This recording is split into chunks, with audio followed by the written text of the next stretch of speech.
जी नाज़रीन, हींअर असीं मौजूद आहियूं वगण शहर में। पूरे सिंध जीअं वगण शहर में जेको 6 डिसंबर जे हवाले सां अचो त इन हवाले सां हिते ख़रीदार जेके ख़रीद कनि था टोपी अजरक ऐं दुकानदार सां ॻाल्हि ॿोली कयूं त संदन उन्हनि जो छा चवणु आहे। 6 दिसंबर ते जेका असांजी सिंधियुनि जी ईद आहे, क़ौमी ईद आहे, असां इन ईद खे क़ौमी ईद करे मल्हाइण जे लाइ हिन वक़्तु दुकान तां ख़रीदारी करे ज़ोर शोर सां ऐं हिन ईद खे मल्हाईंदासीं। कराची सिंध असांजी ज़िंदा जेको आहे त पोएं साल खां बि जेको आहे हिन साल जेको आहे तमामु जेको आहे त असांजी दुकान ते जेको आहे त आवाम जो तमामु घणो ज़ोर आहे जेको आहे त सिंधी टोपी अजरकनि जो अजरकनि ते जेको आहे त हिन साल जेको आहे तमामु जोश ऐं जज़्बे सां जेको आहे त आवाम ही 6 डिसंबर जेको आहे मल्हाईंदा पिया था। टाइम न्यूज़ जा असां शुक्रगुज़ार आहियूं, उहे असां सां ॿाहिरि गॾु आहिनि।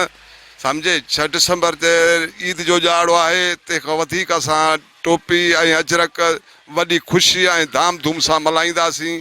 कराची असांजी सिंध आहे, सिंध असांजी जिंद आहे, असां ख़ुशी मल्हाईंदासीं। हिते मौजूद जेको आहे सो दुकानदार ऐं जेके टोपी अजरक ख़रीद पिया कनि उन्हनि जूं ॻाल्हियूं ॿुधियूं। उन्हनि जो इहो ई चवणु आहे त हीउ जेको 6 डिसंबर आहे असां पूरे जोश ऐं जज़्बे सां मल्हाईंदासीं ऐं उन जेका सो हवाले सां मल्हाईंदासीं। कराची असांजी सिंध आहे ऐं सिंध असांजी जिंद आहे, उन हवाले सां हीउ जेको 6 डिसंबर आहे असां ईद खां बि वधीक मल्हाईंदासीं। कैमरामैन नज़ीर अहमद सां गॾु मोहम्मद रफ़ीक, टाइम न्यूज़ वगण।